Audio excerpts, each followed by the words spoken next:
Hello, everyone, and welcome back to another episode of Chargers Analytics with Arjun. I apologize for my voice being a little bit raspy. I'm not feeling 100%, but we're still here to rock it and to just go over everything that happened in the Chargers Cowboys game and to really just try to preview what the Chiefs game is going to look like this Sunday. So let's just talk about the Cowboys game. I mean, I was watching it with some of my friends, and yeah, I wasn't having that great of a time. I remember I was just watching, and it was just like the chart. It seems like every time the Chargers had something going right for them, it just like there's one step forward, two steps back.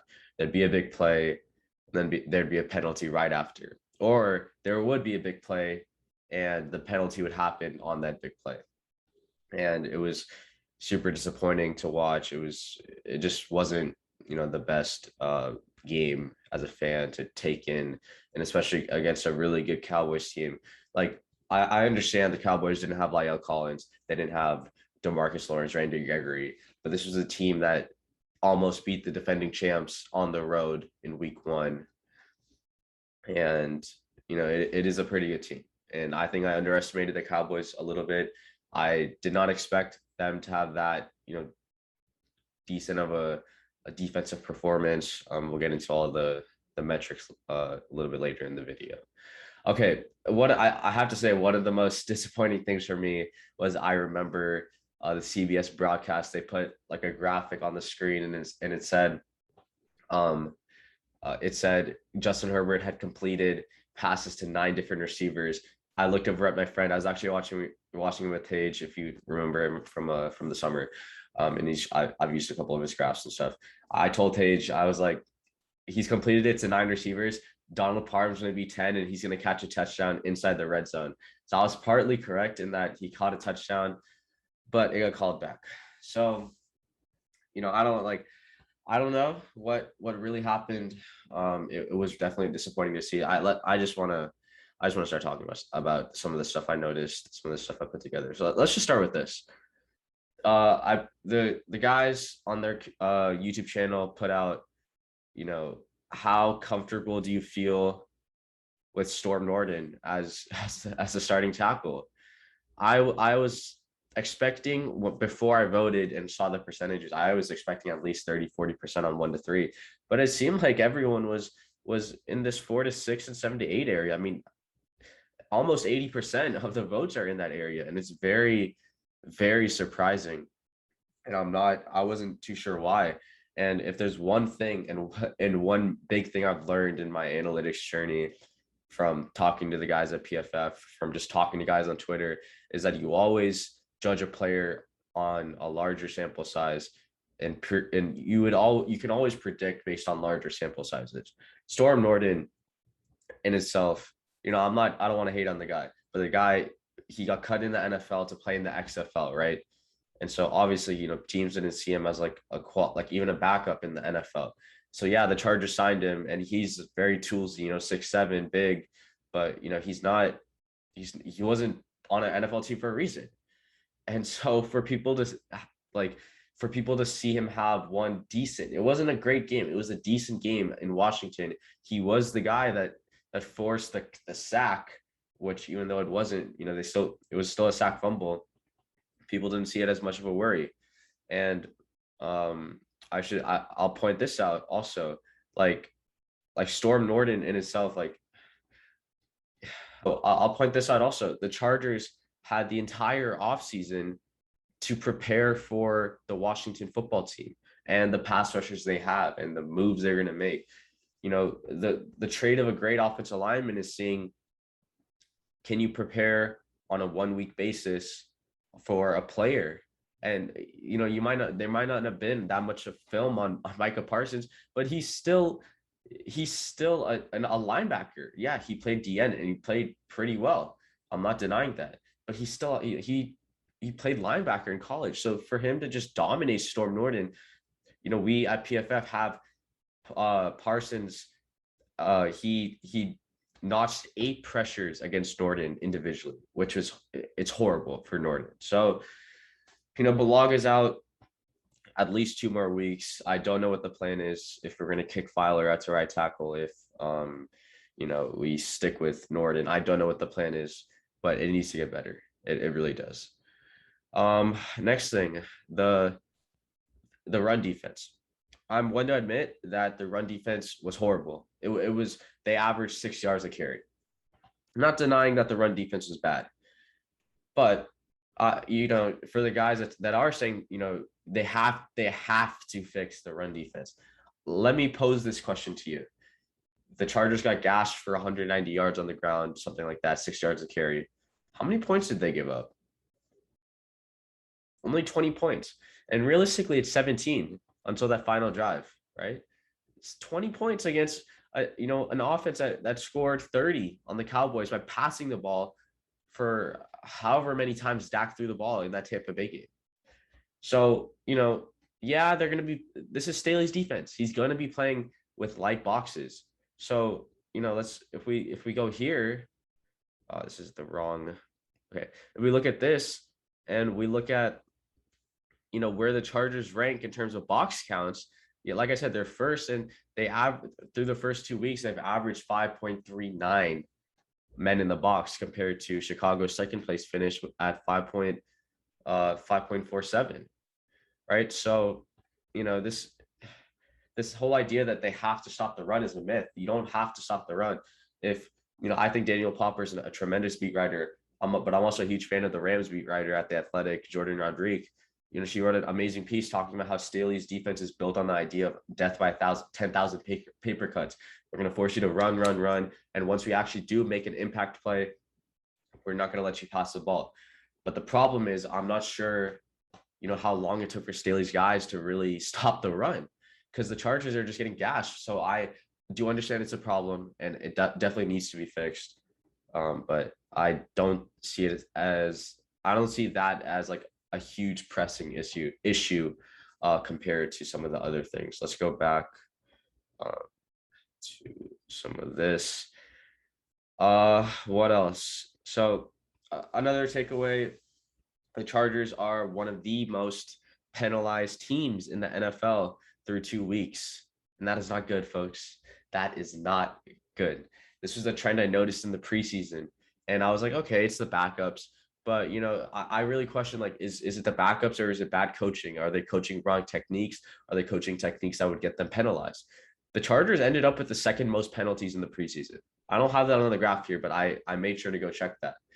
And they have they're tied for the second most penalties through 2 weeks, right? Obviously, this is pending the Green Bay Detroit game, but they're probably not going to have like 15 plus penalties, which would put them over the Chargers. So to be penalized 21 times and to expect to start out 2-0, that's not good.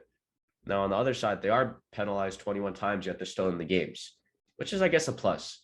But, you can't expect to be penalized that much, expect to have that much margin for error and pretend to win every single game. It's not going to last through the course of the season. So wasn't too happy there. They definitely need to fix the penalties. Now, how much do the penalties impact the Chargers? Thanks to my guy, Tucker Boynton. You can find him, Tucker Boynton, on Twitter. He has this really awesome website, NFL Fast Start Play Index. Shout out to him. I was able to do some filtering and just check how much EPA. Remember, EPA stands for expected points added. It's a better way to measure, offensive efficiency. So how much EPA did the Chargers lose due to penalties? And of course, they rank in the top 5. So as we expected, when you get 2 touchdowns called back, you're damn right that you're going to have a top 5 EPA loss due to penalties. And that needs to change. You see all these teams, 1-1, or 0-2, 1-1, 0-2, 1-1, 1-1, right? The track record down here isn't the best, right? 0-2. But like these type of things might be a little bit of outliers. But you talk about like Denver, only 6 penalties on offense. We talk about like Chargers have the second most penalties called on them on offense. They had, I believe, 10 out of their 12 yesterday. 10 out of their 12 penalties called yesterday were on offense. That can't happen. that can't, especially in a league where you need to put up points. You just can't have penalties holding you back. Guys, I remember watching Justin Herbert run that play action and throw a ball 45 yards in the air, and it was a bullet. It was like this was how the ball looked. Joe Burrow, his throws are like that. Herbert is flat. That was a dart in the air. And of course, Jared Cook gets called for holding. I also remember seeing that hold, and I was like, please don't call it. I know it's a hold, but please don't call it. The illegal shift, if Trey Pipkins had a face mask on a field goal, like how is that even possible? It was just a bunch of things that didn't go right, and they need to be fixed. They need to be fixed before the Chiefs, because as I'll get to in just a little bit, the Chiefs you have to play a perfect game. And if you don't play a perfect game, you need the dice to roll your way, or it needs to roll the number you choose. You know what I'm trying to say? You can't mess up against the Chiefs. You saw the Browns. They had the Chiefs in their palm in week 1, and they lost because their punter fumbled a punt. He fumbled a punt handoff, like a punt hold. Chiefs recover, score a touchdown. Ravens realistically should have lost that game yesterday. But like I said, Chiefs made the mistake. They lost that game. I don't think the Ravens won that game. I think the Chiefs lost because bad clock management, game management by Andy Reid, and then also obviously Clyde Edwards-Helaire fumbling the game away doesn't help as well. So the margin for error for the Chargers this Sunday is very small. Next, let's just talk a little bit about neutral pass rate, what that means, and where the Chargers ranking 4th. This is a great sign, up there with gunslinging teams like Kansas City. Sorry about that. The Buccaneers and the Buffalo Bills. This Staley's gonna, like, quote unquote, from the All In episode, we want to throw this shit down the field. This is going to be the best passing offense in the league. That's what he said. That's what he wants to do. And for them to throw the ball 65% of the time on first and second downs, when the win probability rate for them is between 20% and 80%, that's a great sign. Kansas City, like I said, they're going to throw the ball about 65% of the time on early downs. So the thing I talked about how the Chargers how the Chargers play a lot of light boxes on early downs. This is going to be especially important because I'm not too worried about the Chiefs running game, if I'm being honest. I'm worried that Patrick Mahomes is going to sling the ball all over the place against us at home. And it's not going to be pretty. So, glad to see Chargers up there, but this will be a likely shootout given how much the Chiefs throw, and them ranking 2nd obviously proves that point. Now, Patrick Mahomes. What do we know about him, guys? This guy is the best quarterback in the NFL. But not just that, Patrick Mahomes is the best quarterback in the month of September since he took over the starting role in 2018. As you can see here, he completely breaks the graph in terms of EPA per play. This guy almost doubles Phillip Rivers' numbers in September in terms of EPA. So the likelihood of the Chargers slowing him down this Sunday is very, very minimal. I've always said Andy Reid and Sean McVay are two of the best, are the two best play callers in the month of September, because no one knows what kind of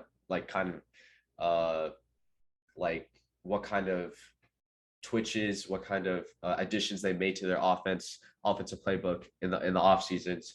And so don't expect that great of a defensive performance versus the Chiefs, if I'm being completely honest. So obviously I want to stay optimistic, and you really should try to stay as optimistic as possible as a fan, but just realize that Patrick Mahomes is borderline unstoppable when it comes to his play in September. So let's just review how Justin Herbert's been so far. He hasn't, if I had to give a rating on a scale from 1 to 10, I would give him like a 7, maybe 7.5. I thought he's made some absolutely incredible throws. That throw to Austin Eckler, I mean, you could not have put it any more perfect. That throw to Keenan Allen, a whole shot versus cover two man. I mean, like, just filth, just straight filth. And it's like, I remember I remember watching Phillip Rivers in that 2019 season. I would just get scared every time he threw the ball up. I would get scared anytime he had to make a play outside of the pocket. But with Herbert, it's like, I have confidence now that he's going to make the right throw. He needs to cut back on the interceptions. He did make a couple iffy throws, but I do think, in the end, he's looked pretty good. I know the graph shows him as being, kind of average. In terms of EPA, he ranks 17th. Not a great number, but like I said, I think things just haven't slipped his way. Sorry about that. Things haven't gone his way completely. Little more luck on his side. And, I think the Cowboys did a pretty good job game planning against them, brought out a lot of exotic looks, and played a lot of cover two, forcing Herbert to take the intermediate throws. So in terms of CPOE, this measures accuracy. It's not the best metric that you can see, but it is a better metric than just using like completion percentage. So Herbert ranking 11th, that's a great sign, seeing that he was ranked like 23rd in 2020. Mahomes, unfortunately, guys, ranks 3rd in CPOE, ranks 2nd in EPA. And yeah, it's going to be a handful on Sunday. And so, like I said, just don't expect too much in terms of stopping Mahomes. But, this is an exploitable defense. And as much as, I don't want to bite my own, as much as I don't want to eat my own words next week, this is a very, very susceptible Chiefs defense. As you can see here, they are the worst rushing defense in the NFL. And it doesn't hurt to be the worst rushing defense because, you're the Chiefs, and like how many teams are actually going to run against you when you're playing with the lead. You're not going to get the ball rushed on you many times. Chargers are the 5th worst. Chiefs are the worst. We can attack the Chiefs through the air, and it's definitely something that we're going to have to do to be able to beat them, because this is without a doubt going to be a shootout. All right, guys. So that's going to bring me to the end of today's episode. I am extremely sorry for me being a little bit under the weather. I still hope this was a productive video that you guys were able to have some actionable takeaways. Remember, it's cutting down the penalties. And yes, we need to improve the run defense, but going up against the Kansas City Chiefs, we need to be able to stop the pass. And I think we've done a decent job of that. Not perfect. Getting Chris Harris back should help. I don't know what Justin Jones is going to be like. But this is going to be a true test. We'll see if this is going to be a blowout in Kansas City or we keep this competitive. I obviously hope it's competitive. Just like last week, I'm going to do my score prediction. I do think we will lose this game just because, like I said, Patrick Mahomes is virtually unstoppable in September. And while this defense with the two high safeties instead of one high safety, while this defense is built to stop Patrick Mahomes, like Vic Fangio has done in Denver and Todd Bowles did in the Super Bowl with Tampa Bay's defense, the margin for error is extremely small for the Chargers. And I think with the amount of penalties they've got called on them, and just the players still adapting to this new defense, I do think there'll be too many mistakes to overcome. And I do think Herbert's looked pretty good, but Steve Spagnuolo's defense has traditionally been one that's hard to decipher. And he's gonna be playing a lot of cover too, if my memory serves me right. He could be blitzing a lot as well. And they do have the Honey Badger back. So this is gonna be a very exciting test. I'm not expecting much. Like I said, I do expect the Chargers to fall. My score prediction would be like 30, 35, 24. But I do think this could be, if they want to make a statement that they are legit contenders, not just for the playoffs, but for the Super Bowl, they have to show it this week and make a statement. After really, the Cowboys didn't win that game this past Sunday. The Chargers lost that. So that's going to end the video. Thank you guys for watching. And with that, as always, bolts up.